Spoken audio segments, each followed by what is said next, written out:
All right, I'm trying this again.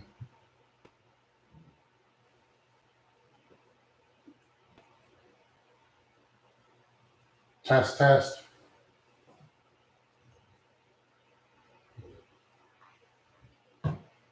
Test, test. Anybody here?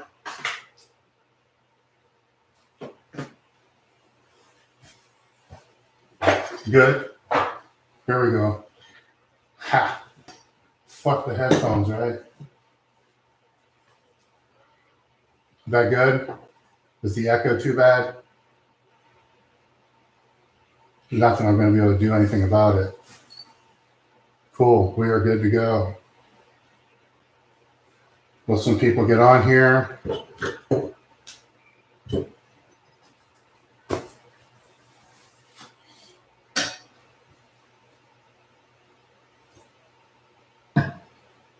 Cool.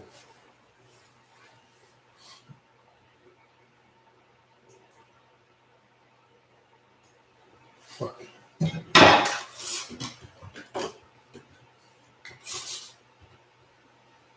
Oh, the light kind of sucks.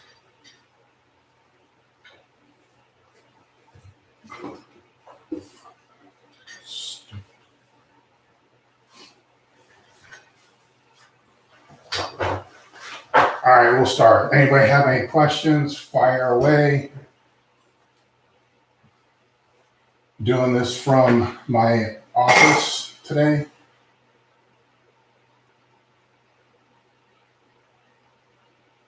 Thank you. Echo's fine. Everything's fine. We're all good to go. Audio works. Okay, we are set. Any questions you guys have? Fire them away. Some basic housekeeping. Make sure to like, subscribe, hit the bell, whatever the fuck else I'm supposed to say.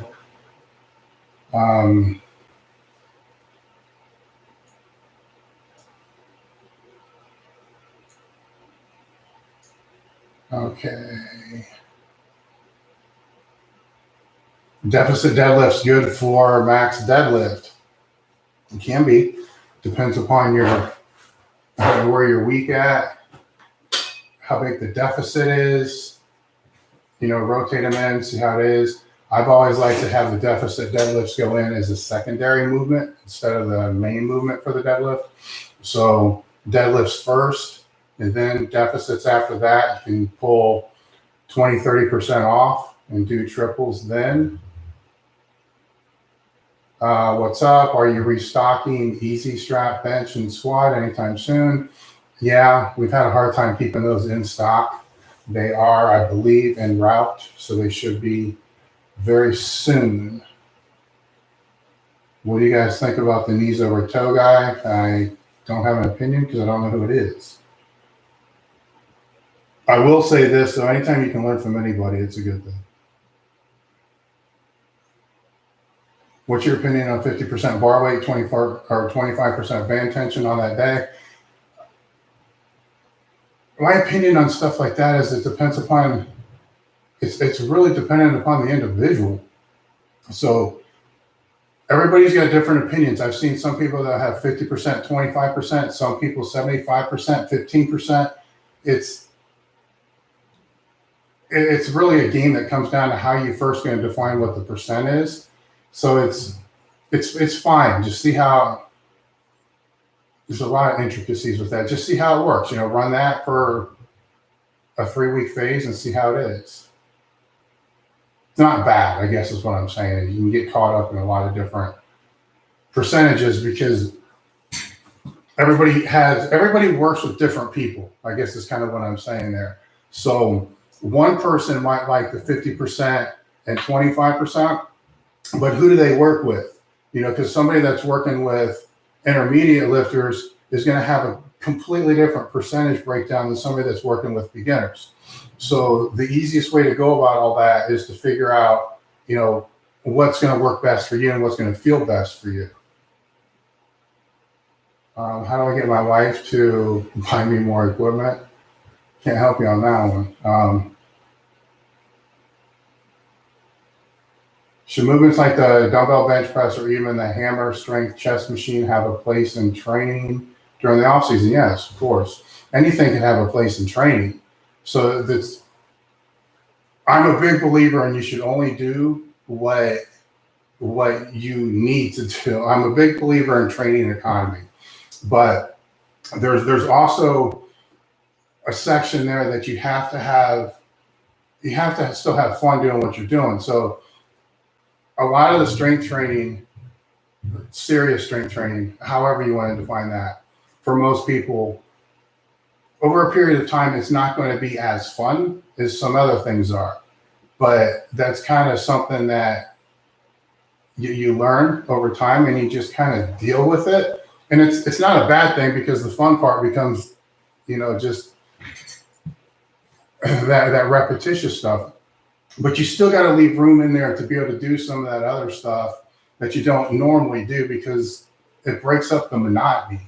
So it's always got a place. Everything can have a place. Louis didn't like pulling from the floor in training. I'm not sure I would agree with that.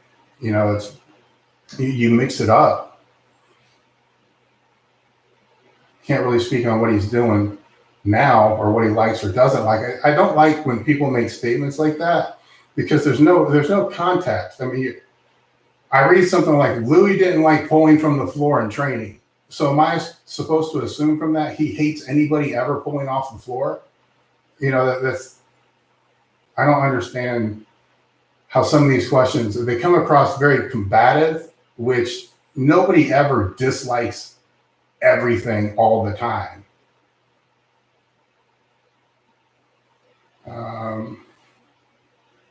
There's a lot of questions that are coming through here. We do have this, I believe this super chat thing is working. That kind of pins the questions up there, so it's easier for me to see.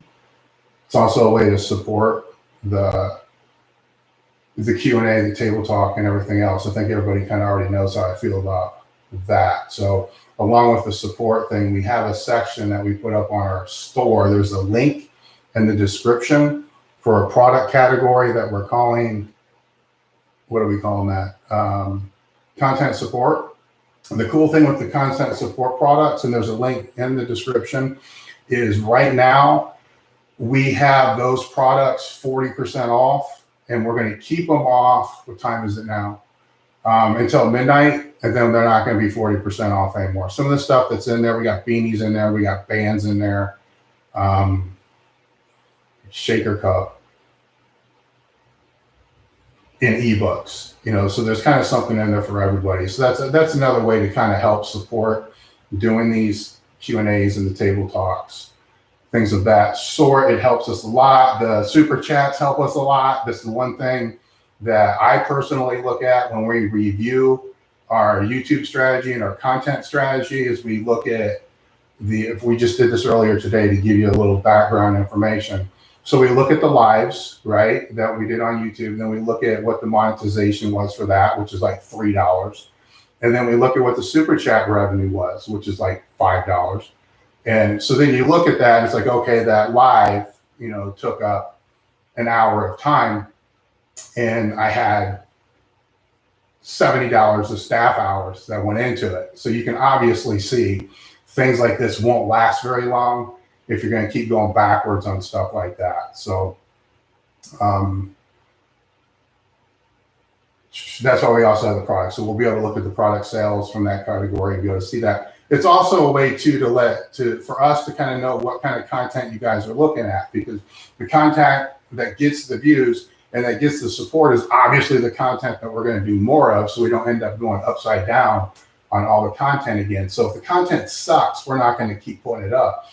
The other thing, if you notice with a lot of the YouTube stuff, if some of the videos that we put up, they don't pull, I think what we figured the minimum was 2,500 views in 24 hours, we delete the video. We pull it down, we unlist it, because there's no point in having it there if that's not what people like. So that's a little behind the scenes with all that. Another question is on this knees over toes guy. I don't know who he is, to be honest with you. So I can't tell you one way or another. I will say, there's always something to learn from everybody. Okay. Hey, Dave. Thank you. Thank you. What is this? Cameron Bacco. I'm terrible with names like this. For the super chat. Thanks for the content books. Thank you so much for the support. Thoughts on Smozov Junior Bench Program?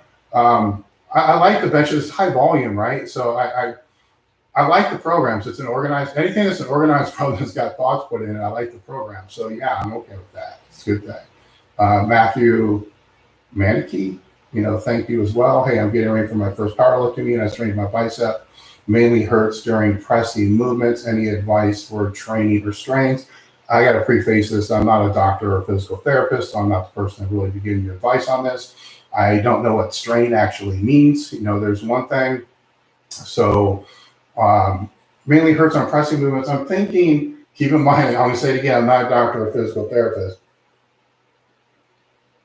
I'm thinking it's more bicep tendonitis.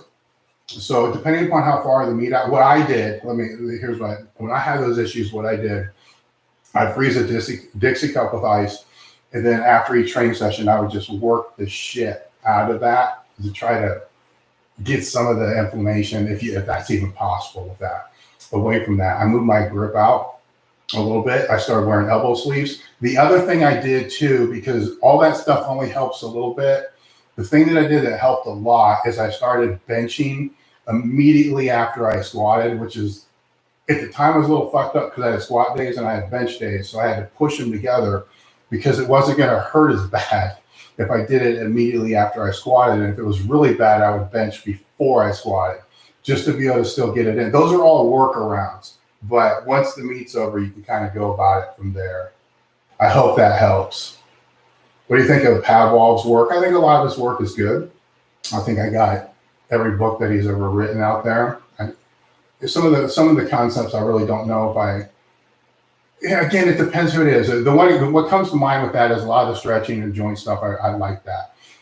He had a lot of things to where he wanted people to work up over 1 RM and then do their work sets after that. I don't know how I feel about that. It might be okay with a beginner to get acclimated to the weight, but I still wouldn't have him do that. It certainly isn't going to work for an advanced lifter.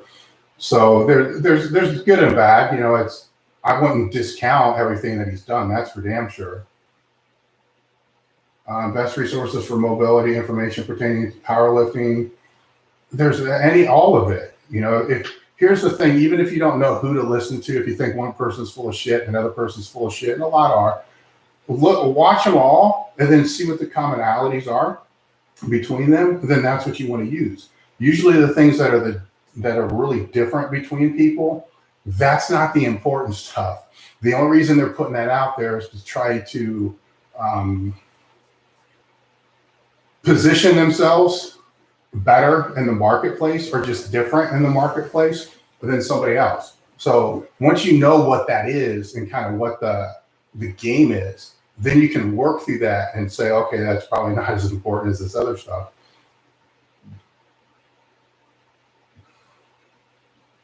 Everyone hit the like button on the stream. Most definitely hit the like button on the stream. If you like this, hit the like button. How's that work? What's my heaviest weighted chin up? Who cares? I got to go way back into my bodybuilding days. And I think the heaviest I did was 3 plates on a dip belt for a set of 10. And I probably weighed 235. But that's a long fucking time ago. And that was before I was even strong as a power lifter. So it's a different type of thing. Is a 900-pound deadlift achievable for a natural lifter? You probably have to be 300 pounds. Yes, it's achievable. Anything's achievable to a degree for a natural lifter, assuming that the leverages and everything else is there. Here's the thing with questions like that is, let's say you pull 500 now and you're asking this 9. I don't know why you're asking the question, but how the fuck do you know unless you even try to go for it? If you get stuck at 700 for 4 years, then you can probably say, maybe it's not in your cards, but how hard did you actually try up into this point is the question that I have. World Peace 97, thank you. For dynamic work with squat, since it's dialing in technique. Should I use a straight bar or something like a cambered or yoke bar? That's a really good question. If it's a beginner and the technique is on a scale of 1 to 10, like a 6 or lower, straight bar all the time until you can get that up to like a 8. So it's good, right? Then after it's there, then you can start rotating in the other bars, but you can rotate in the other bars based upon what issues they're having with the squat. So if they're having, say, stability issues in the hole, they're just not doing what they're supposed to do in the hole. It could be knees moving, it could be torso moving, it could be just weird movements that shouldn't be there. That's when I would use a cambered bar, because at that point in their development, you don't know 100% if this is technical or if it's physical. So let's just combine it and say it's both. By putting that in there, you're going to kind of address both of it in a little faster way. But the one thing you're going to know is within that 3-week phase, it's either if it's just technical or if it's like an activation issue, it will correct itself in the 3-week phase. If it's 100% muscular, it's going to take more phases than that. So that's exactly how I go about deciding what people will do for their dynamic squat work. What's the stupidest thing you've seen in the gym? And what's the stupidest thing you've seen elite lifters do in the gym? It's all, that's a hard one to answer, because isn't it all stupid to a degree? I can't think of anything right now. I'd have to think about that to know for sure. Let me think a little bit more. God, there's been some stupid shit. Okay, I used to train with a group of people that no matter what you told them about bands, and this is, a lot of heavy band setup, the bands had big tears in them, not just like little holes that are like, okay, I mean, they're big tears. And it was just, fuck it, it'll be okay, it's only a few sets, it'll be okay. It just, it breaks, the bar goes flying. That wasn't really fucking smart, because it was pointed out beforehand that this is not going to be a good thing, and it wasn't. How do you go about linear progressions over the course of a year when you reach your max? For example, I reached my limit on a bench after 16 weeks. What I do now, restart. You go into an off season if it's a linear. I'm just assuming that when you say linear, you're talking you got a 16-week program, and after that program, there was nothing after it, which, yes, it's linear, but no, it's not a full program. So there should be phases built in after that that's going to lead into the next phase. So you just roll into an off-season phase, get away from the heavier weights, let the body rest, recover, and then start going into more of a hypertrophy phase. Then at some point in time, you got to start figuring out when you need to start the next 16 weeks, how far off you got from that, or if you didn't get off from that, just kind of go from there. The thing with these 16-week and 12-week phases is they're not really programs. They're pieces of a program. They're not the whole thing. Why isn't a max effort lift on a particular day used more for back offsets, and instead, I don't understand. How would your max, unless I'm reading this wrong, how would your max effort work be a back offset? Michael Means, thank you, Dave, for an intermediate raw lifter, 600 dead, 500 squat, 400 bench. What is the best way to program speed pulls after dynamic squat? 600 dead, 500 squat. I'm just going to throw like dart against the board and say go with. I hope you got bands or chains or something like that. But if you got bands, go with 300 pounds. 315. Go with 315 with maybe 150 pounds of band tension, or anything close to that. Don't get caught up in what the exact tension is. Anything that's over 100 pounds that isn't super fucking heavy. And go with that for, say, 10 singles with maybe, depending on how you feel after the squat, either 30 to 60 seconds rest in between. And then on the second week, go 15 singles. Then on the third week, go 20 singles. And then back it back down and see if you have to adjust the weight from there. And a lot of times that's really based upon how the squat goes. I'm sure you already know that. So if you're just hosed from the squat, then you might have to adjust it a little bit. That's why I went with the singles and the shorter rest periods. You can also load that stuff up before you, or actually, you can load it up while you're warming up for the squat, so you don't have to worry about a whole lot of warm-up sets or anything like that. Daddy Tone, thank you. Do you think it's possible to be training long-distance running for law enforcement while still obtaining strong lifts? Yes, but we have to define training. Long time ago, I used to train endurance athletes when I was still personal trainer, and we did train for maximum strength. The training was very phasic. It was annual plans because the cycling or the marathoning didn't happen year round. It was kind of phased through. So in the off season, when the running was down and the endurance work was really down, that's when the strength was pulled way up. So everything was based upon that. Because you got to remember, strength is still the granddaddy of everything. So it will lead to, better endurance work, but you can't just assume you're only going to do strength work and then go and have a great endurance result. So the key was to get the maximum strength up as high as we could, and then have 3 months. Everybody was different. It was like 2 months or 3 months to be able to kind of fold it out some and focus more on the endurance circuit type of training. Now, when I pulled out the max effort work, which was singles, for that it was singles, because the first thing was to train them to be able to do singles.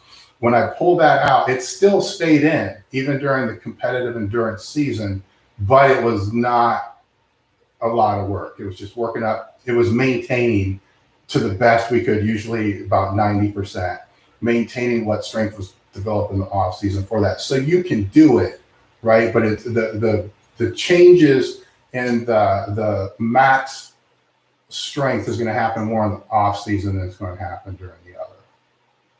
What questions do you never get asked that you think you should be asked? Tim, I thank you for the question, but if I knew the answer to that, wouldn't I be asked the question? That's kind of fucking with my head a little bit. I don't know. Maybe you just asked me the question.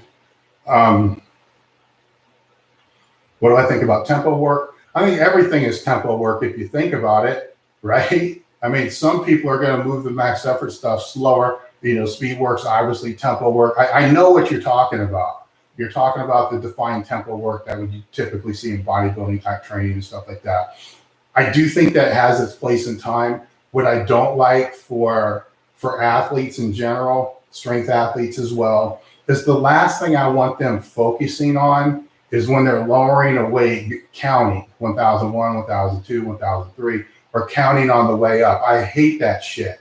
They should be focusing on their technique, or there's a lot of other mental things that they should be focusing on rather than counting. Now, at the higher end, when a lot of the technical attributes have become automatic, then it's a different answer, because that can be worked into there. So it's a context. It's all context. How to make body weight training less boring. Get a good partner and fuck the shit out of them. There's your body weight training. It's not boring there, right? I hope I clicked the not safe for kids thing. JNGO, thank you. Toby, what's going on? Thank you. Thank you very much. Hey Dave, what is a really good presentation or really good numbers in 1 year? Anything that you PR at. Don't worry about comparing yourself to other people. Just get better at what you're doing. Clean this, can't pronounce that other thing. Thank you. When switching exercises per block, after you come back to an exercise, do you continue? No. Let me read the rest of the question. Do you continue where you left off in weights and reps or volume back off? You go down a little bit. So usually you'll go down, how can I word this? Go down to, if it say it's a 3-week phase and you did that you're basing this off of, and you did 300, 320, 340. I wouldn't back it all the way down to 300. I'd back it down to the 300, or I'm sorry, the 320 and go from there.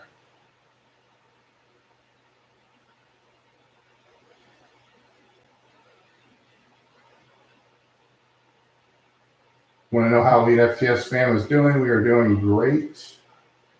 Okay, questions are like blowing by again. So again, what helps if you want your question answered is hit the super chat. That way it highlights it. I can see it. It also helps support the channel. Make another, what's my note here? Make another pitch out. I'm not good at this marketing shit. We created a section on our website for content support. The link is in the description. Aside from all that, for the next 6 hours, we're going to have all those products on sale for 40% off. There are ebooks, bands, straps, beanie hats, other shit that's in there. We appreciate that. Does mine from Elite FTS UK support Elite FTS as a whole? Yes and no. I mean, we are associated with each other, so yes, it does. But it's not run out of here. It's run out of a different location. Okay, sorry to clarify. Okay, whoa, here we go. Questions coming up. If you're doing max effort with a cambered bar squat with bands, why max out and then move on to secondary work? Why wouldn't the secondary work be more of the same? Oh, I get what you're saying. So in other words, why can't you do, and you can, why can't you do your max effort work with the cambered bar and then make your secondary work just reps with that? You can do that. What I typically see them like a little better than that is, I'm going to use a different example for you. Let's say you did a bench work with a max bench press with chains. So say it's, I don't want to give percentages, I'm just throwing weights out. So say you got 275 and you're working up each chain per side and it's 5 chains per side, and then that's where your max is with that. That would be that max effort exercise. Now you could put a slingshot on and do that same thing for a couple sets of 3, or you could go to a 2 or a 3 board with that same thing and do that there. So there's a little adjustment with that, which is going to help with the recovery a little bit more from my experience. That's what I've seen, than just pounding the same thing. But you could do it. And I can't sit here and definitively say that one's going to be better than the other. It's just, for me, I've seen people have better success mixing it up. World Peace 97 with another question and super chat. I think it's called super chat. I experience a lot more whip in the cambered squat when I sit on the box than no box. Yes, I can see chains help. You figured out how to cheat. It's also good or bad for dynamic. Yes, the reason why is because when you sit on the block or sit on the box, you're breaking momentum. But that bar, because it's cambered, is still going to have a little momentum in there. One way that you can kind of take some of that away is to drop a chain on it, because it's going to take some of that off. So I like to do that with people that are still trying to get acclimated, so it's not as much of a stress, I guess, than normal. So it's good that you're doing that, but once you get acclimated to it, to where it seems like that chain is, it seems like you're not getting any of that stability work from the cambered bar, then either put less chain on or go ahead and remove the chain. But if you take the box out, that's another way to kind of take some of that away as well. Another super chat here from Michael Means. Other than the squat bench pull, box jumps, cleans. In your opinion, what are the 4 must-have exercises for training high school football players for power and speed? Power and speed, huh?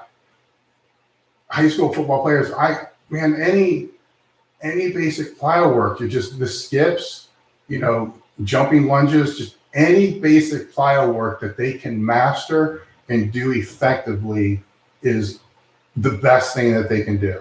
If you start having them do things that are too far out of their wheelhouse, then it's going to become a mess.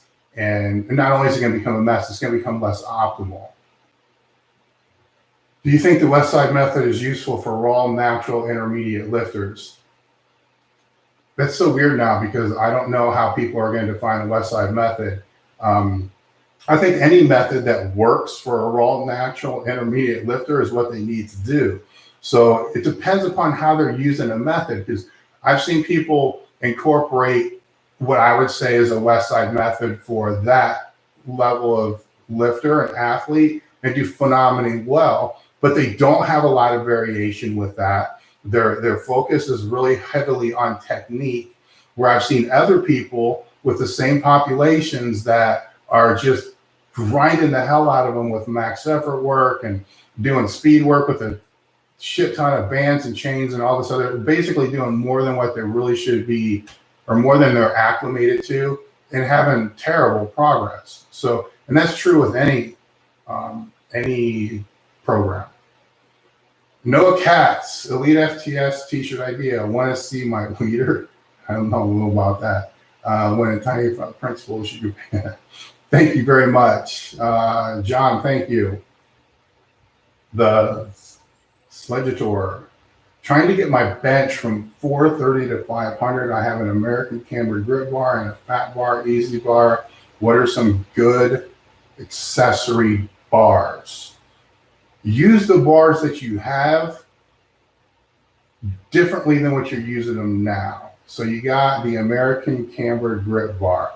So if you lie on the bench, you're going to do that normally, flip it around, right? So you can kind of use it with a reverse grip. Start playing around with that a little bit, for the triceps to build that up. The zigzag bar, that is a great bar for the JM presses because it puts your hands in this really good, perfect position. That's a great bar. JM presses with that bar and chain is another really, really fucking good exercise to where pick a weight. I can't really tell you what the weight's going to be, but pick a weight that you're going to stick with. So maybe it's 2 3/4 per side. And then just start throwing one chain on each side until you get to a weight that's really heavy for triples. Not really heavy, but when it starts to get heavy for triples, then start taking smaller jumps with each set. So you get about 5 good work sets of 3 with that. There's a couple ideas for you. Appreciate the super chat. Richard W. Dave, last question, and you answered my question, but didn't have super chats on this. So thank you for the question. Oh, thank you. Thank you. Okay.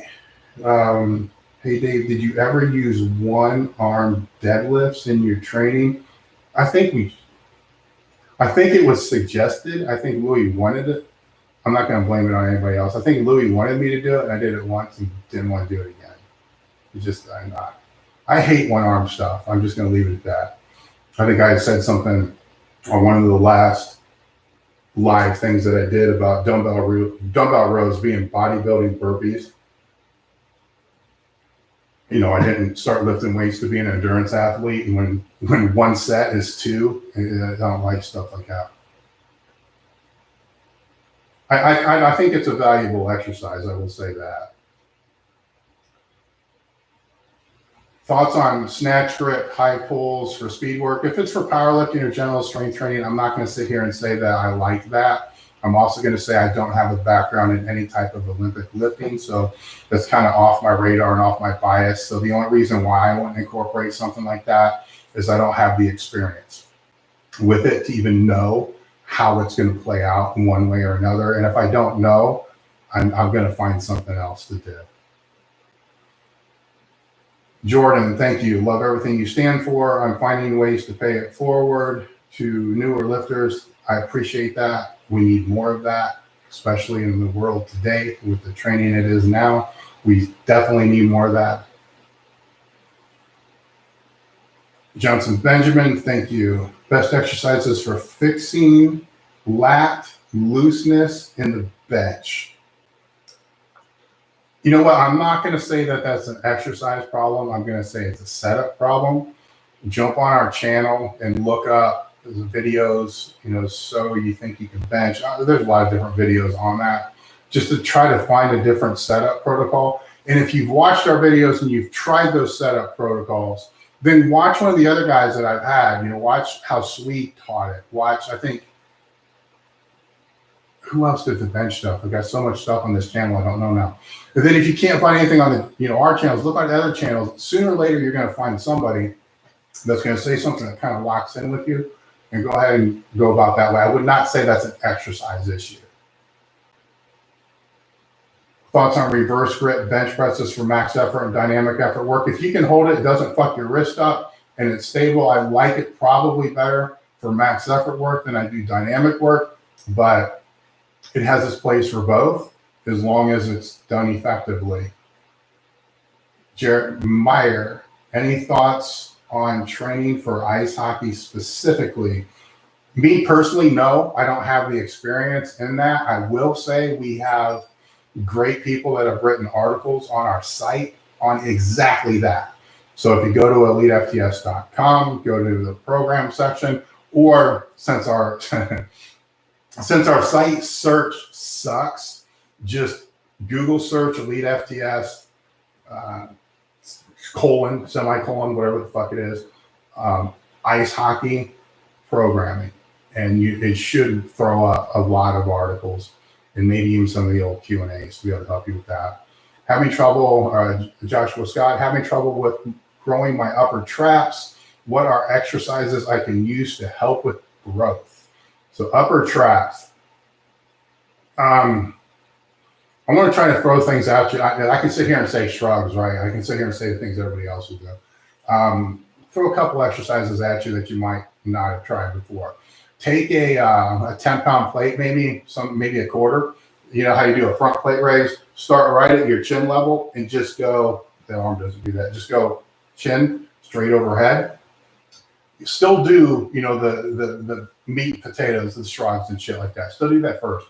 But then finish with, say, maybe 5 sets of 10 of that. See how your traps feel. If you have access, I don't know what you have access to, but if you have access to the shoulder machines that go on your forearms, little pads, you can take those machines, hook it on your bicep, and go this way, go up over. That's another one to kind of go from there as well. Basically, all I'm trying to have you do here is to put in exercises that you probably haven't used before to see if that different stimulus is going to be able to help.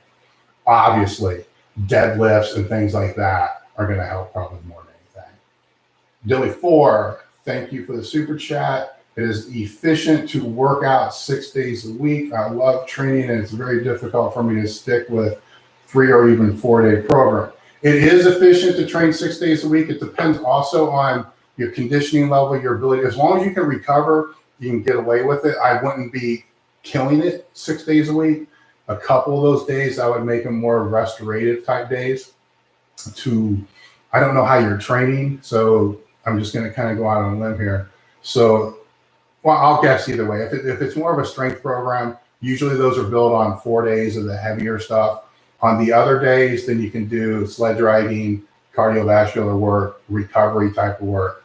If it's more bodybuilding training, that's where you would slip in maybe lighter, high volume arm days. I've also had people just do shoulders on their own day by itself because it's just in and out. It's a quick thing. Shoulders, abs, calves, something like that. So a lighter day that's programmed in there just for that reason.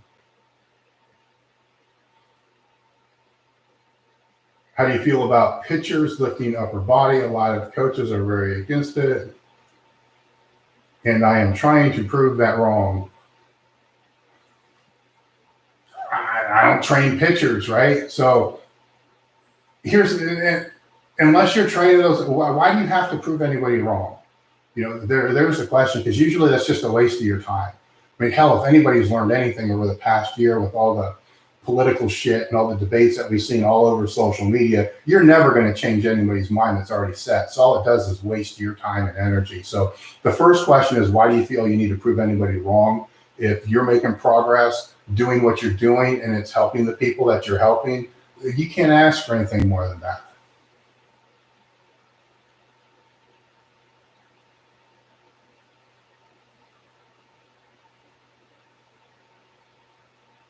Can't hit depth in canvas and briefs. Oh, here we go. Can't hit depth in canvas and brief. Just ditch the brief. Try. Well, I don't know if you have the straps up. Usually with that, yes, you're going to have to change your gear, right? You know that. Everybody in gear knows that. So the first thing I would do is I would set the straps higher. Right? So not as tight. I would set the straps not as tight. See what that's going to go. Usually that's not going to make that much of a difference, because the reason why you're not getting depth is the amount of material and the amount of binding up that you're getting in the front of the hip, in the hip flexor. So sometimes with that, it's just a matter of pulling the front of the suit, pulling the front of the briefs up to take some of that material that's all bunched up in there out. I mean, this is also a way to be able to, if for some reason you're squat too low, which typically is not going to be the case but if some reason you squat too low, then building that up can also help with that as well. So usually it's not what people think. Usually they think it's because the ass is too tight. Sometimes it can be because you need the suit to move up your legs a little bit more. So there's a few things to kind of go with. Do you think most powerlifters overcomplicate their training, and what tips do you have for? Yes, I think most everybody overcomplicates their training. The reason I say that is most of the people that are probably following this and follow me have already been training for 5 years, maybe more. So they kind of have a clue. So let's just say you have a 20% clue on what works for you. It's probably 50%. So you got 50% clue.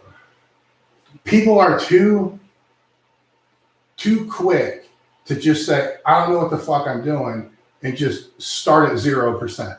So just switch to something completely different. That's stupid.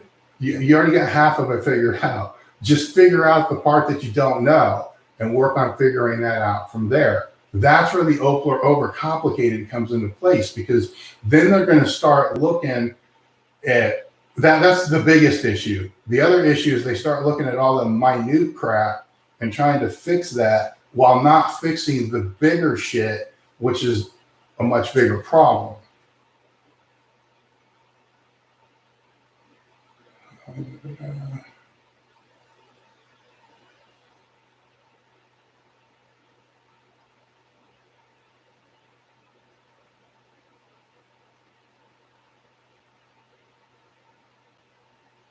Why do folks eat steak well done? I don't know. I don't know if I really care. Can you go into your own training methodology now that you're older? I don't think I can go into it a little bit. My methodology isn't exactly the methodology other people should follow. I've been through, I ain't gonna go into all that bullshit. I've been through a lot of injuries and a lot of health issues and kind of all this other stuff, but that impacts your ability to train, your ability to recover. Some things just suck your strength away like crazy that you wonder how the hell it's ever going to come back, or if it ever will come back again. So I've been through all that, but that's here nor there. So it doesn't really make any difference, but it does play a little bit into my answer with this, where the things that I like about training, the things that I need from training are probably more mental than they are physical. I have to have something that makes me strain and have to put everything that I have into it and have to clear my head and only focus on one thing for 5 seconds, 10 seconds, or whatever it is, like a fight or flight thing. I have to have that, because if I don't have that, it comes out in other ways. I just have to. Is that beneficial? No. Are there other ways I should probably address that? Probably, but I'm not fucking going to. 54 years old. I've been doing this since I'm 12. It fucking works. I'm not going to change it. I could make the argument of why should I change it to try something else when it's been working. This fucking asinine. You know, if I was doing something else to be able to help control that part, you know, of my mindset, and told anybody I've been doing this since I was 12 until I'm 54, it has no impact really on other people. It helps me tremendously. Is it something I should stop doing? In all cases, people would say, fuck, no, that's exactly what you need to be doing, until I tell them, well, I like to lift really heavy weight. And then everybody wants to fucking tell me all these different things I should be doing instead. So anyhow, I have to have that. That's the biggest component.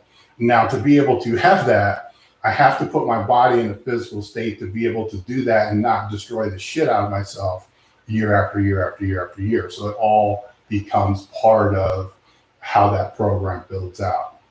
I personally don't really give a shit what I look like, to a point. I mean, I don't want to be like Chat from Weird Science or one of those things, but that's not a motivation factor. It's never really been a motivational factor to me. I do care about that ability to strength. I don't care about what that weight really is anymore. It's got to be fucking heavy though. That's my whole training philosophy. Everything kind of builds down from there. So I'll just leave it at that. I'm not too sure I can sit with other meatheads that I know are like lifetime meatheads and help them to kind of navigate this. I'm not too sure I can sit and help anybody else with that. I would do it differently. Okay, how often do Ken Phillips? Hey Dave, how often do you go back to the same supplemental work if you also use it as max effort sometimes? Personally, I like to keep those separate just for that reason. But keep in mind, I said personally, I don't have a whole lot of max effort exercises I can use anymore. As I got older and more beat up, more of those things kind of get taken away. But if you got a huge arsenal, then you probably could do that. But at the same time, if you have a huge arsenal, you really don't need to. So I would just say keep them separate. Come up with different things. But I keep forgetting so many people have home gyms now that didn't have it before, so you may be limited on that. So I would say do it as infrequently as possible. Another comment about the super chat thing. That's the easiest way for me to see your question. If you ask them, it's just a little smiley guy or something down there that you click. I'm still trying to figure this out. I got to figure it out more this time than I did last time. That's for damn sure. Howdy, Dave. Jacob Peterson. Howdy, Dave. I was wondering if you have any tips on, oh man, you're going to start putting out these things I can't pronounce. Lack of ability to bend at the waist, reverse hypers. I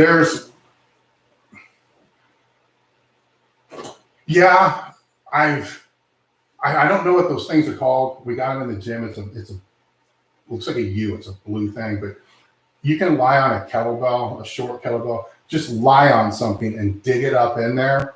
And then when you're in there, just slightly move around on all that. That will help. You have to get in there and try to start opening that up a little bit. I'm more inclined to tell you to go, see some, I don't know, a massage therapist, some type of therapist that can get in there to be able to help that. What I've always found with situations like this, again, I'm not a doctor or physical therapist. I'm going to put that out there again. When I see things like this, and when I've been told things like myself, it's never just that, right? So it's always kind of drives me crazy when people are telling me, well, I was told my transverse abdominis is the weak point. I'm like, well, how the fuck does that work without everything else working around it? It just works independently. It's always more than just that. So you got to take more of a holistic approach, in my opinion, for that. And at the same time, figure out what's causing it the greatest stress, eliminate what's causing it the greatest stress, and then open it up a little bit and then kind of go from there. I hope that helps. It's real weird when I get asked these injury-based questions because I'm not a therapist and so forth. Alex, when did you last miss a lift? This weekend. I fucking sucked too, but I came back and got it. So there you go. Usually, I've been missing too many things lately. All right, you mentioned before that the topic of strength speed needs to be its own video. I've never seen it on YouTube, and how to improve, what's possible to improve on that.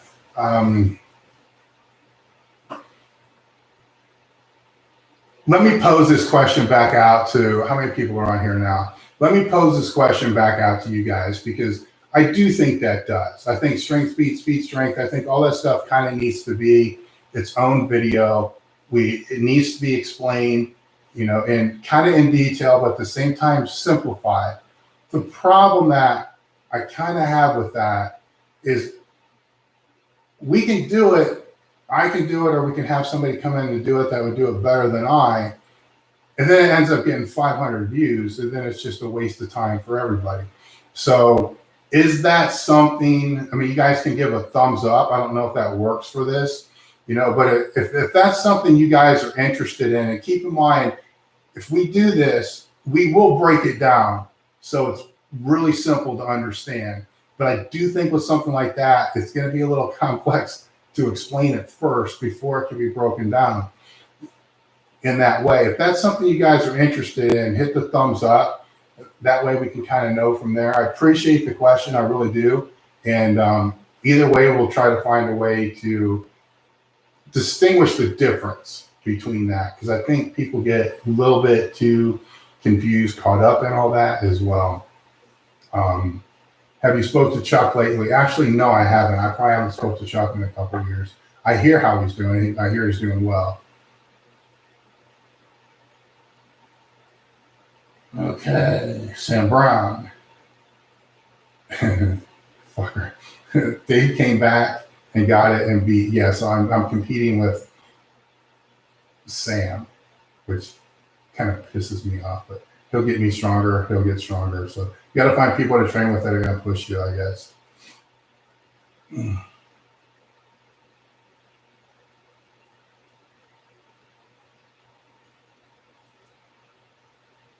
All right, looking for more questions. There's people on here. Somebody asked a question that thinks they're too shy to ask a question, because that's like fucking all of you.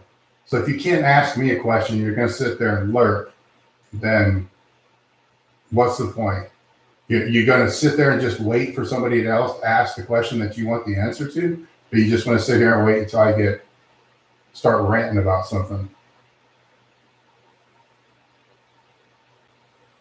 How much do you think steroids actually contribute to the top lifter's strength? For example, if you bench 500 raw at your best. I can answer that one. It's different, man. It's different for everybody. I've seen people go on and go on a lot of shit and get very little out of it. I really don't understand how the hell that is, by the way.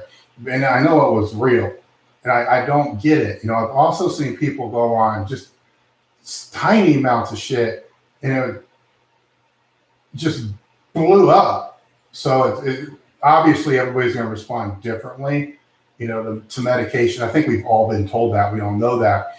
But when you're around that stuff, as long as I've been around it, I started thinking, wow, man, is that the same way with aspirin with people? Because what the hell? Because it's vastly different. So I can't say, that if somebody's got that, they're going to go to a 600, or I can't give a percentage because everybody's so damn different. And I do think some of it, though, to play into it, is usually if somebody decides to go on, they also tend to up their game nutritionally as well. Then they start gaining weight. They're more serious about. There's more that goes into it than just that. And I think it's once they make the commitment to go that side, then they've also made a commitment perhaps to take it more serious than they were before. And in hindsight, people that get to that bridge and then decide they don't want to do it, I've seen the same thing there too. Once they've made that final decision that that's something they don't want to do, then they start upping their game as well and all the other stuff too. So I don't know how well I answered that. I saw a video of you squatting with legs wrapped with duct tape. Did that help? Yeah, it's compression. It's last minute compression. Let's put it that way. When the shit hurts and you got one more set left and all you can find is duct tape, well, that's what you do. What's one thing you could advise when starting a business and personal training? Learn business. The first thing is to learn business. I'm not saying you need to get an MBA, but you have to at least have some basic business skills. Second thing is you have to learn communication better than everybody else that's going to be walking on the floor, because that make or break is going to be worth more than the training knowledge that you're going to acquire over and above what you already know. Another super chat. How many t-shirts do we have to buy to get some Doug Heath, John Matt, Jim, Vincent, long form? 100 t-shirts. How's that? So you want the table talks? That's what you're asking here, the table talks again. We're throwing that around. I mean, we're going to use these things here, to these lives to be able to gauge if it's really what people want or not. We can tell that based upon the monetization, the super chats, going to the content support link that is in the description with the 40% discount. Sound like Alex Jones now, right? And we'll use that to gauge off that. Now your guests, we had Doug. Jim's a friend of mine. Jim's always available. Matt Vincent, don't know about that. Possibly, that's going to be kind of off my plate because the guests are going to be to a certain degree. James Satoris. The bad thing about these super chats is you guys are going to see I can't read names for shit. Failing at 405 deadlift. Think it's in my head. I'll tell you this right now, James. If you just wrote, I think it's in my head, it's fucking in your head. Feeling strong on warm-ups all the way to 385, but I got to get the fucking answer, right? So what do you need me to say? Next time you go in the gym, just fucking pull it? You can't write shit like this, right? Keep in mind, you just paid for this. You just paid $5 for me to tell you to quit being a fucking wimp. Just go in and pull the goddamn weight. Jesus Christ. Then next time I do this, come back and tell me you pulled the damn thing. You can pull it. You already know you can pull it. Any tips on first bench only meet? Yeah, just don't bomb out. I don't want to elaborate too much on that because somebody just came in down here with this super chat thing. I think we got a video though. If you go back through some of the old stuff here on YouTube, I think we got a video where we broke that down a little bit more. Just have fun. It's your first meet. Don't bomb out. Trey Dayton, second question. Thanks for reading my first one. Does JM's thought of speed work throw a wrench into concurrent periodization, usually max effort, dynamic work? Should we drop the speed work? People are going to have different opinions on strength, right? You take anybody that has, this is science, right? So you take anybody that's got a definitive set opinion that has to be done this way. If I gave enough of a fuck, I could go find somebody that has all the research to support the complete opposite with that. That's just how science works. So there's two sides from that. So let's forget all that. So does it throw a wrench in it? I don't know. Does it for you? So there's another aspect of training, which is just called buy-in. right? So if you listen to Jam, and that makes a whole lot of sense, but it makes a whole lot of sense to you because you've seen the same thing with yourself over a period of time, then embrace that and then listen to more of what they have to say and put that in there. I can give you advantages and disadvantages of speed work all day long. I don't really care one way or another if I'm working with somebody or I'm advising somebody and I feel they need it or I feel they don't. So I'm not always putting the people I know on speed work. A lot of that's really highly dependent upon how I see the bar move. If I see their bar speed is actually changing over a period of time and how much technique work they have to really do. So yes and no, I really don't know how to do that. So don't look at with things like that. I'll go back to something I said earlier. Don't spend so much time looking at where people differ on things. Look at to where they agree on more things. And what you're going to find is, say, another thing Jam's a big advocate about is 5 sets of 5, which, that goes back so far. And you're starting to see, everybody has that associated in their programs. Almost everybody I can think of either has it as a block or a phase or somewhere in their training. There's a big takeaway. I would say that's called a clue, right? Because you can find that even in 100% Westside, true Westside work. You're going to find, they're doing that on speed work, I believe, as well. So those things that just keep showing up over and over and over, those are the things that you want to look at. World peace. Would front squats be a bad secondary movement for max upper leg day? My CNS is able to handle it, but not sure how I should choose my rep range. I don't know if I would be going, depending upon how you can rack the bar, I would say more 5s. And on that, I would make it a moderate, a very, very submaximal 5. So let's say you can normally hit 70, 75% for 5s. I'd probably take it down a little bit more, maybe the 65% for a few sets of 5 and go there, and that should be fine. Tell a funny Louis story.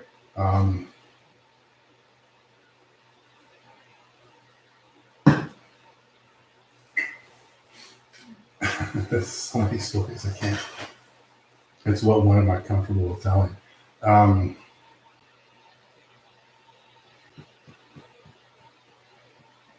have to get back to you on that one.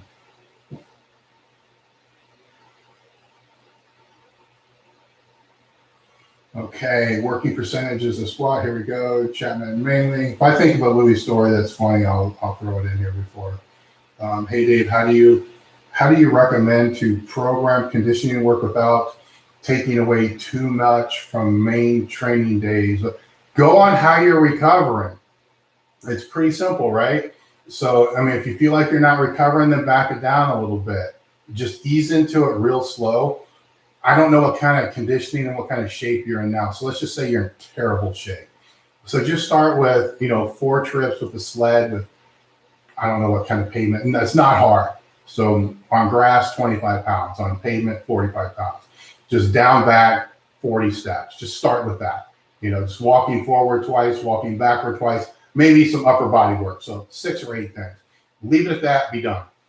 If that goes well, then increase it a little bit for the next 2 sessions, and then back it down, and then increase it again, and just work from there.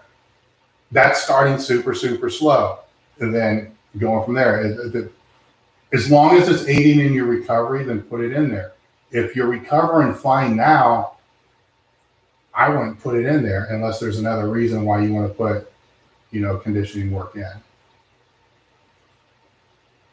Okay, Derek McBrayer. Failed pull at kneecap. I think it's hamstrings. How to bring up hamstring strength with limited gym. I'm just going right off what you're saying and assuming that it's not a technical issue, which probably is. do like a modified RDL. Basically, you're gonna do a partial deadlift, right? Just start with, you didn't say how much weight in there, so just say you're gonna start with 135. Start at just mid shin, maybe even a little bit lower, but mid shin, and then pull to 4 fingers above your knee, and then just drop back down. Just stay in that small range, right?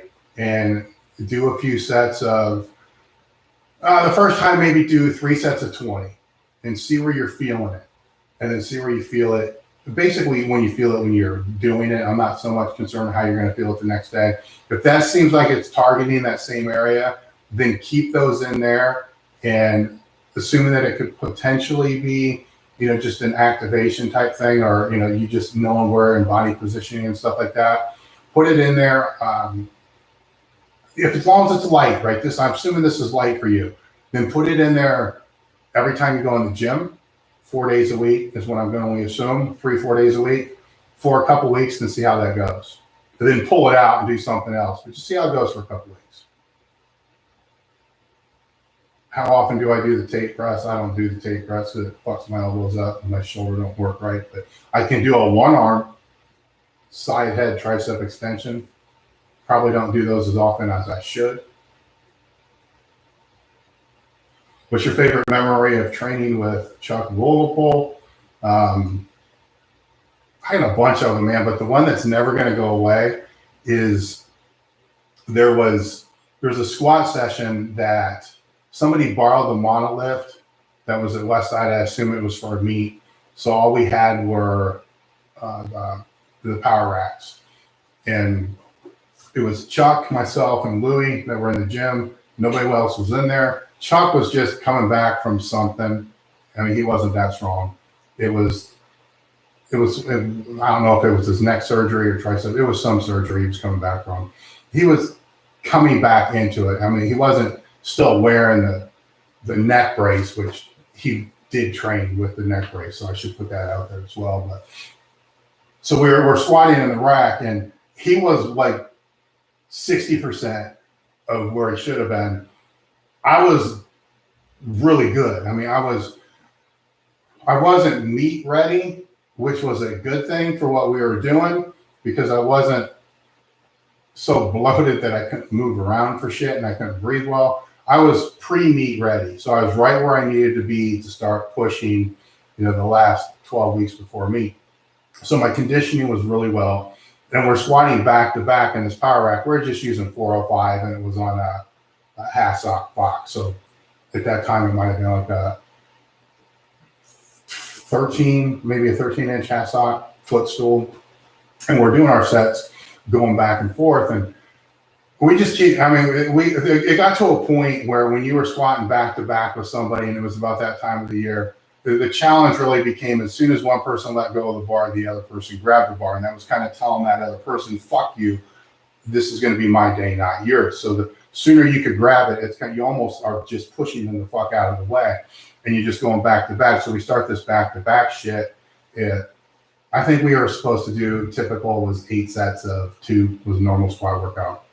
We ended up going, I don't want to tell you where we ended up going at the time, but we got 15 sets, and it starts going back to back. And, Louis starts cracking up and starts instigating it even more so. Because at this point, I'm thinking I'm going to beat him. It may be the only time in my fucking life I'm going to be able to beat him, but I'm going to fucking beat him. So we're going back to back with this. And there was a couple times where he would start to slow down, and I'm like, oh shit, this is going to happen. And then I would do a set and say something, and he would just kill another one. So then after a while, I started thinking, well, fuck, I need to start making this look like it's harder for me. So instead of me standing up with 100% force, I'm starting to stand up slower to try to psych him out and make him think I'm getting tired. And then he starts running his mouth and basically saying that, I'm done, and the things that Chuck would say. So I think, I got him, man. I got him. And then he starts to slow down a little bit, just normal fatigue. And then I sat down, did my 1 rep, sat down the 2nd rep, paused for a 4 or 5 count or whatever, and they just stood up like it was nothing. just kind of saying, okay, fuck you, now you're done. And then he just did another set, and mine was fast. He did it like a fraction of a second. And it was, at that point in time, it was like 40 sets. I think we did 42 sets. But at that point, after those couple sets that he did, it was, and this is Louis, at this point, 10 sets earlier, Louis telling us we're both fucking stupid. I wasn't going to let this go because it may never, ever, and it never did, by the way. It may never happen again in my life. Chuck, what I learned from Chuck that day, he hates to lose way more than he likes to win. Way more. And it just wasn't going to happen. So I will not, there's a lot of other things, but I'll never forget that, because I don't think I'm ever going to do 42 sets of dynamic squats at a back-to-back time period again in my life. So it's fun to look back on. That's probably going to be one of them training sets. You know, when people tell you all the people that act like, well, they do, all the people that care for you, that tell you that training's not that important, on your deathbed, nobody's going to give a fuck what you squat. And trust me, on your deathbed, you're going to think about some of the training sessions that you did. I will probably think about that one when I'm on my deathbed. That will be one of them. There's a few other ones, but that's going to be one of them. Anyhow. Okay, here we go. Will Elite FCS carry multiply equipment in the future? Probably not. I'll just keep that short and simple. The market is not there for that. We just went through a multiply disaster over this past year. I don't really want to get into losing a shit ton of inventory again.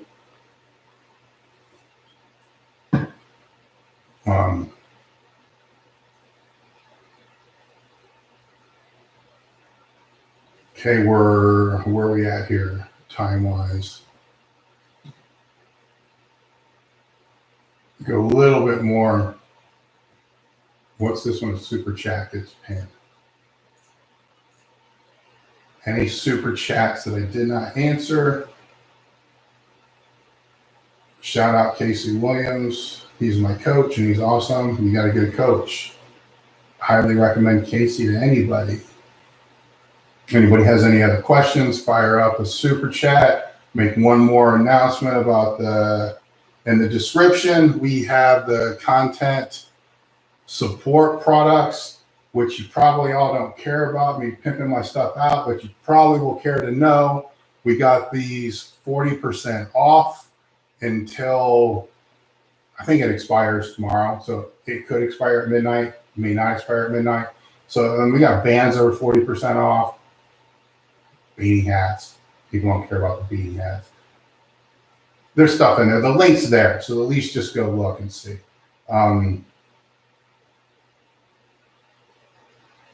Is there any scope in the future for Elite FTS to run your own educational courses? It's in the talks, right? So I don't know where we're going to go from that, if you want me to be completely transparent, because there's a big part of me that is not cool with that. So there's a big part of me that's not cool with charging people for content. I think everybody knows that. They know me. It's just, it doesn't sit well with me, because while a lot of people will support the content, things like the super chat I like, right? I like this because the people that want to support the content and that can support the content, they can just go here, send a super chat, whatever it's going to be. And that's cool. Then they're doing their part to help us pay back and pass on and all that stuff. And they buy our products, they're doing our part to help us pass on and so forth. And that's how it's supposed to work in my mind. That's how it works. The way it doesn't work is charging people for shit that not everybody, but charging people for things that most of us, the real useful stuff, most of us acquired from other people in gyms. And, people that helped us because they wanted to help us, because that's who they are and that's what they believe in and that's what they support. And they want to, pass on for everything that they've gotten through training, right? This fucked up it's not fucked up. It's just, it's the way the world works, man. It's just, I've been doing this a long time. Obviously, I've been giving away content online since 1998, even before so, and never charged anything for it. It's always been supported by the product sales.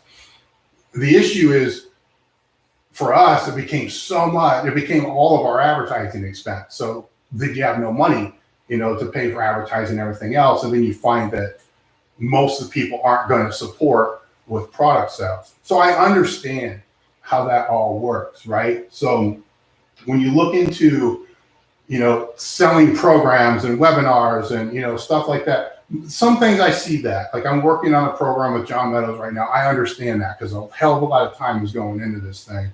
But that I get that. But a lot of the crap that I see in the marketplace, I'm not down with that. And I can't be a part of that. So how we become a part of that, it's going to be different. And it's going to have meaning, and it has to stay with our value system to be able to work. So that's just what it is. How that plays out, I can say right now, it's super chatty, right? It's this. It's the products that we set up on the site that just help support the content. That way we can still keep the revenue that we had going on the content in the past and keep that going to the ads that we do and the things that are actually generating revenue. Because fact of the matter is, content doesn't generate the revenue people think it does. We have a hard time even finding much revenue at all that's being generated from that. So that's my answer to that. So I don't know. As we move forward, there'll be different things that we're going to put out there. Do you like the idea of using those partial LDOs as supplement twice a week? I do, for the case that I just put out there, right? So I didn't give a blanket prescription. I went off what I saw posted for that specific case. Somebody else uses that, it's probably not going to help them at all. So just go from there. I drive truck. Larry Pacifico trains me every time I'm through. I'm always at Speedway and London exit 2. I was wondering, curious if your store's up. We are open 9 to 5. So we are here. So yes. I mean, if you're right out there, you're not that far away. How much GameStop are you holding right now or before? Just leave that at that. That was a fun ride there for a little while.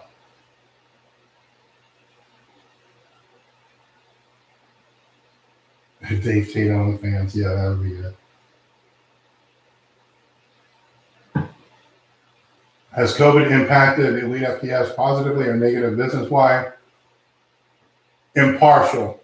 It didn't help nor hurt. Actually, in some ways, it hurt. It's both. It changed a lot. So let's just put it that way. The content that I've been talking about was the biggest change there. So no, we did not have the huge boom that I've seen others in the industry talk about. Far from it. So we'll just put that at that.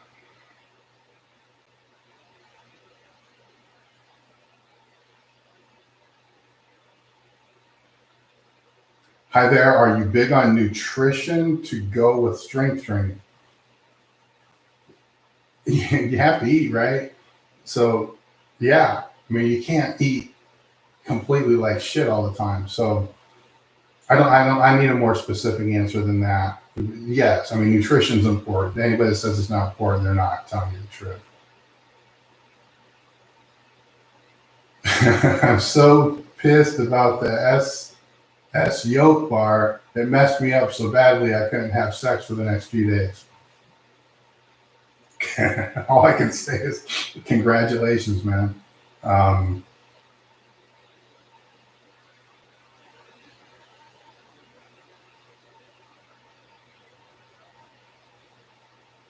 many are here now? keep this going for a little while. As long as we keep people in here, I'll keep this going because I don't know when I'm going to have time to do this again. So I was asked recently, how often am I going to do this? I don't know. I just put it that way. I was planning on doing it Sunday. I logged in and about 5 people were on, so I logged back out. I'm not going to spend 2 more hours sitting at work when I can be home and nobody's going to show up to be able to do it. So I don't know. We'll see. Dave, rolling dumbbell tricep extensions on the floor. Did you? Any West guys get over? Did we get over 125? Yeah, Kenny Patterson did. I think my best on that might have been like 110. The problem with that is the bigger dumbbells restricted the range of motion so much, so it became weird. Like the 110s were almost like the perfect range of motion for what I was looking for. The 120s just shortened the range up a little bit too much. I'm not going to sit here and say I could have done the 120s for sets of 10 or anything like that, but I definitely could have done them for 5s. But I would rather use the 110s for the 8 to 12 reps instead of that. So Kenny probably could have done the 150s, and I was good at those. That was one thing I was actually really good at, but Kenny was still better at those. Not by far, but he was still better. He was by far better at a lot of other shit, though. Memorable story. How would one do JMs with dumbbells? Just simulate the motion. So it's kind of like a rolling dumbbell extension like you're talking about, but you're not going to be able to roll back that far. So we have a video. I think it was the Train Your Ass Off series. And there's one of the exercises that was in there was that, where I show how to do that. I believe it was, if you look at the Train Your Ass Off series that's here on YouTube and look for any of the bench sessions, it's in there.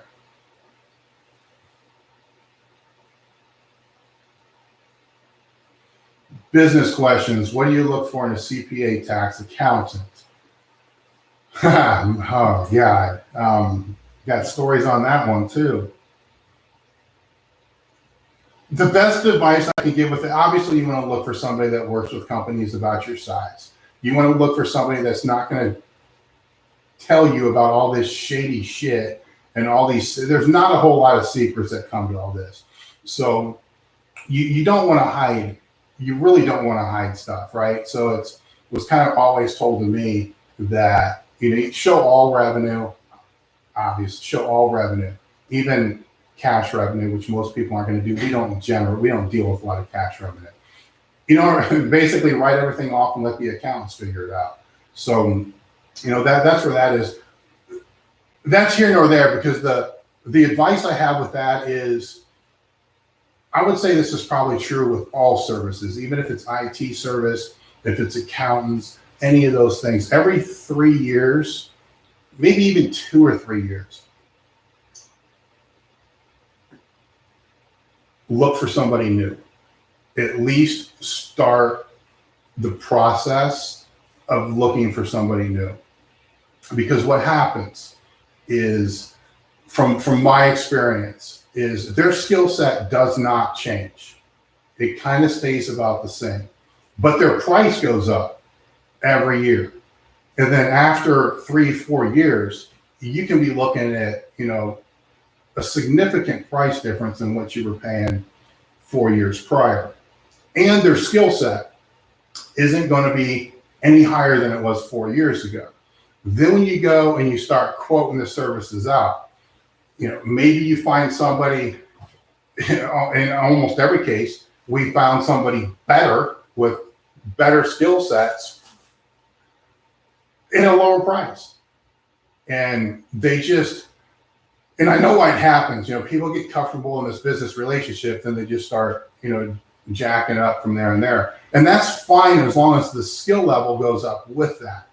If it doesn't, then you end up paying them for them to hire advisors and consultants to be able to help them on things they should have already kept up on. So I don't want to go too far into that. But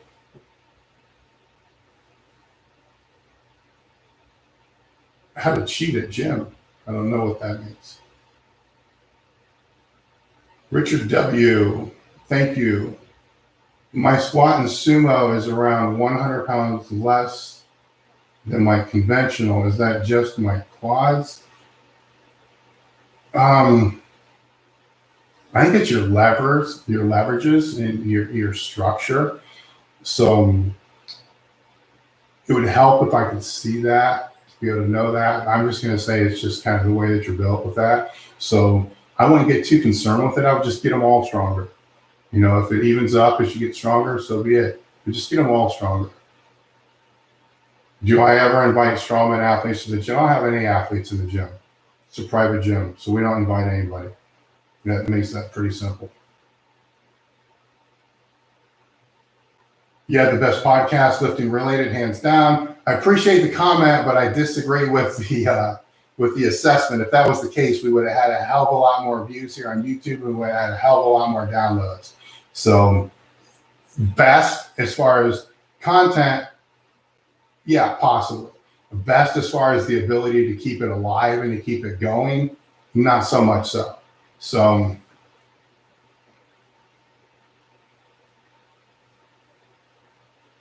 is it best to do rolling dumbbell presses on the floor and the bench? I like to do them on the floor, or I used to. Now that I don't like to lay on the floor, I'm probably thinking differently on that. But I've always liked to do them on the floor because shit can always happen, you know, and worst case scenario, something bad happens, you know, and you're on the floor.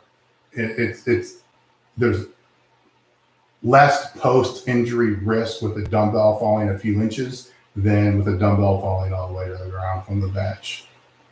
Simple answer, right?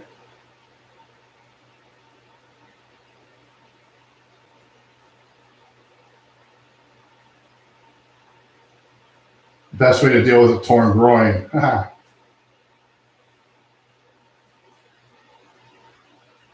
First thing is you got to figure out, most people, is it a tear or is it not a tear?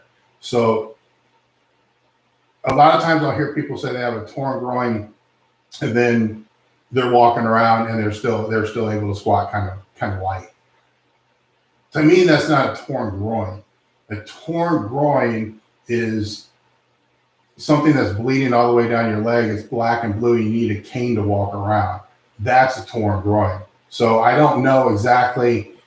See, there's a vast difference between the two. So what I was going to say with this is the first thing you need to find out is it a torn? What's torn, and is it actually torn?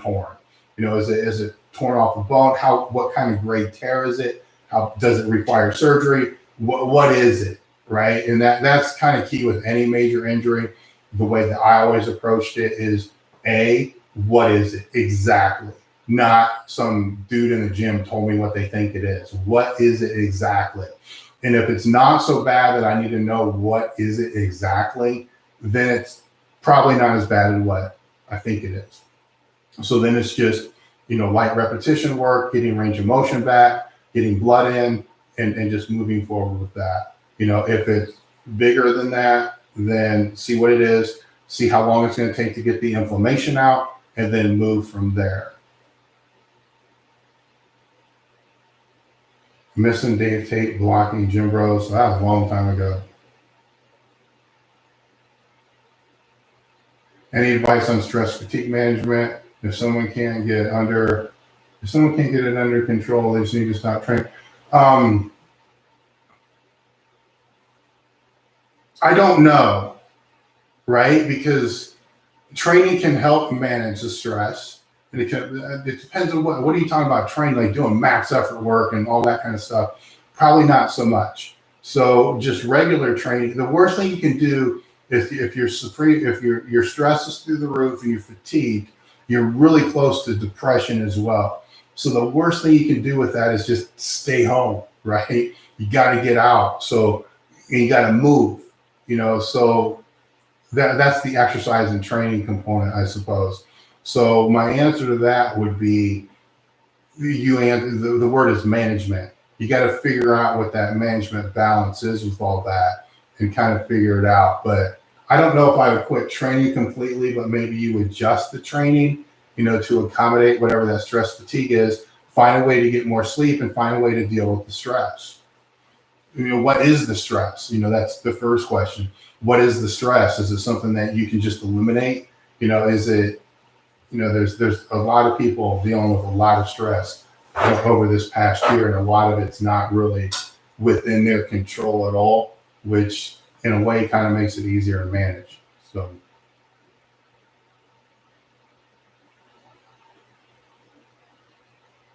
your sled training, would you ever deload after months?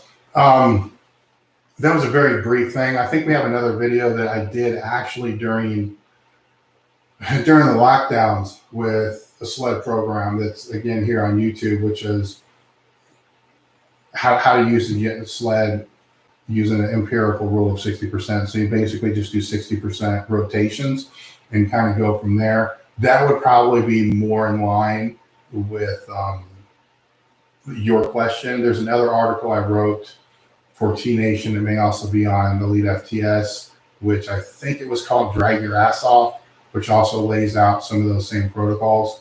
I think that will help you a little bit more. Can you talk more about your time with T Nation Biotest? Oddly enough, I just said that, didn't I? Did plasma really work? Yes. It's, I don't know how supplement companies really work.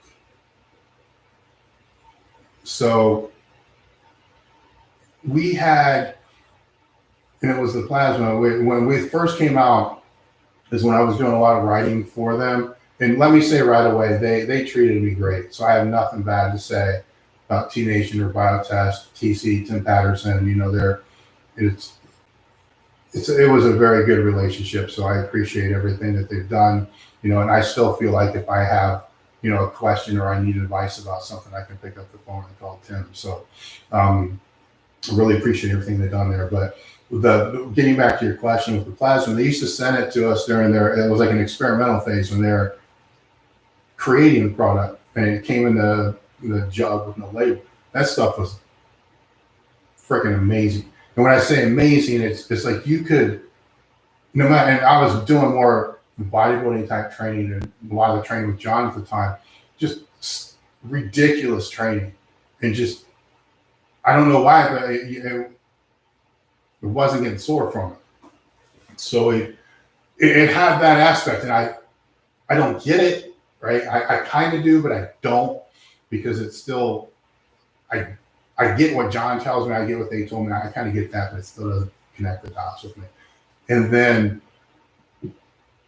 over a period of time, once it went to market, it was still a really good product, but it wasn't like what those experimental things were.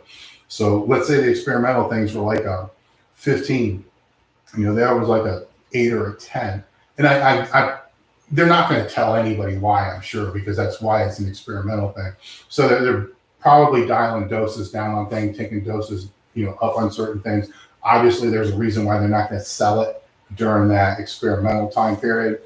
But yeah, The only thing I did not like with it at the time is you had the little flavor things that you had to mix, and it just the taste wasn't good, so I just mixed it with Gatorade. I don't use anything like that now. I don't use an intro now because my volume is not that high. With the way that I train now, it's more strength oriented. It's not as much bodybuilding oriented, not as much, I hate to say tissue breakdown, but not as much muscular breakdown. It's a different type of stress that I don't feel that intra helps anywhere near as much.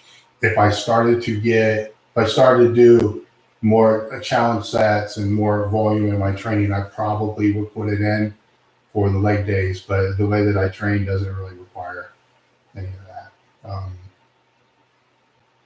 I have the Tate Trilogy, maximum muscular develop phase for restricted calorie diets. Would you follow the same program if you decided to cut again? I don't know. And the reason for that is I've trained with very high volume approaches and very low volume approaches. And the thing is, if I I like the low volume approaches because the effort and the intensity is higher. Intensity not being percentage of 1 rep max, but intensity of what's going to each set. That's more me than the higher volume type stuff. The issue with that is if you're cutting, that probably means there's going to be more cardio or way, way lower calories.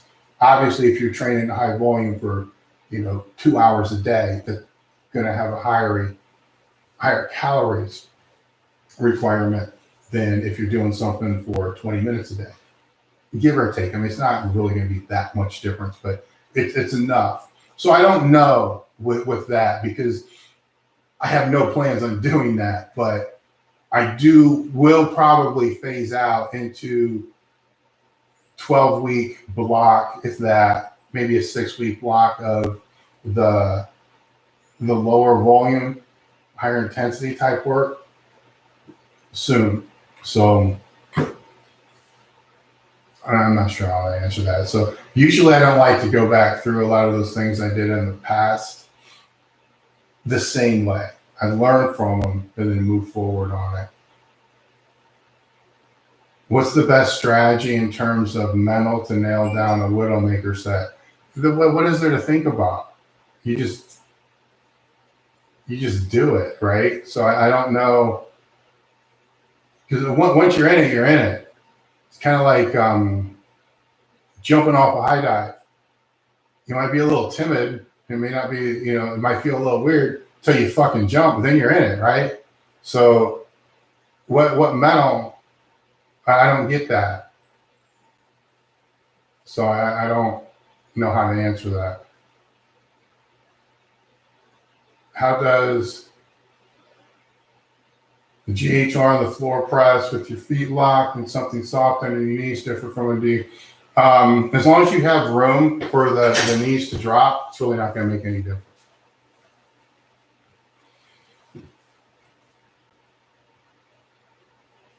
I already talked about my current training, sort of.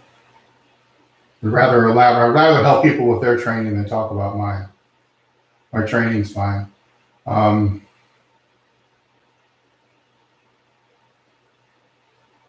Never can find much about small restorative workouts people should do and not do. Louis says to do them. I've never heard of a number per week. If you think here's the thing, if you think you need them, start with 1 or 2 a week. My first thing with that is what makes you think you need them. So if you're recovering and you're making gains, you probably don't need them. If you what's the reason why you need them? And then start slow and then move it up from there. That's probably why you're not being able to find anything, because to give general recommendations on something that's going to scale is kind of hard. Be royally, when should a lifter switch to a sumo after becoming proficient at conventional, if at all? Why? I would need to know why. So I can't really answer that, because if at all, why? I'm sorry, but I know this is a super chat and I really want to be able to help you out here. If you're doing it just because you want to, work the hips from a different angle and that kind of, I get that, then whenever you want to be able to do it, I would just pull with whatever you're strongest. If you're doing it because you think you might be able to be stronger, do it now. It's just, I don't know the why. So also Louis' thoughts on block pull versus rack pull. Has some fun arguments about this with dart selection. You made a joke about targeted podcasts, a small workouts a week with answer. Here's the thing with the difference between a block pull and a rack pull. Load them both up, right? I don't know what people can pull that. Say you can pull 405 relatively easy on a block pull or a rack pull. Load them both up, go pull one of them, and then go pull the other one. There you go. And then you'll know the difference between the two. It's pretty simple. I personally like, the block pulls more if you're trying to learn how the bar is going to flex and the bar is going to react. If you want to do like a snatch grip, pull, off of blocks or racks, then I'd rather go off a rack because you're going to feel more tension in the lats. I love things like that though, because a lot of people like to debate those things and argue with those things. And then everybody's like, man, I didn't think about it. I didn't think about that. Just go do both of them at the same time.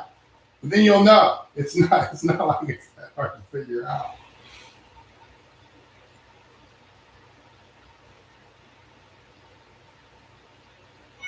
All right, we're going to shut this down here in 10 minutes. So if anybody's got any questions, they want to throw a super chat, whatever they want to do, go ahead and do that. I'm going to call out this 40% off. Go to the description, put the discount code, right? I should have said that. The discount code is TABLETALK. It's in the description. That's where you get the 40% off. It's right there by the link, bands and so forth. You'll be able to get that through the night. See, we're starting to drop off, so people are sick of me yapping. So it makes it that way. Support the content. That's why we do the content. If we don't have the content, or, we don't see the support, then we're going to keep looking for something else that you guys are going to like. If this is something that you like, comment after this goes away. Leave a comment, like, hit the bell, whatever you're supposed to do with this thing that helps our algorithm. That's one way that we know this is something that you want us to keep doing. Otherwise, we'll look at the super chat, see what the support was there. That's how we're going to determine what we're going to do moving forward. So what you guys support is what we're going to do, continue to keep moving forward. What's not being supported, we're just going to assume that's not the content that you're looking for, and we'll keep looking for something different. So take a few more questions here, then I am going to bolt. Thoughts on a close grip bench press with a zigzag bar? I don't know if I would do that, just because of the way it's going to move around your wrist. It's just, you can try it. I mean, if it feels fine, go ahead and do it. It's just not, that wouldn't be something that's going to be high on my recommended list at all. I don't even think I've ever even thought about doing it.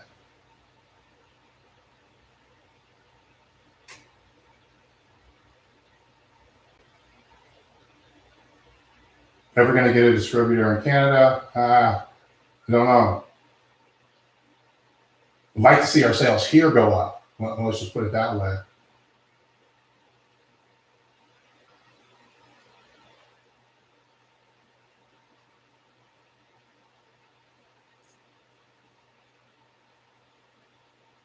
That's it, guys. Thank you for showing up. Thank you for the support. And we'll see ya.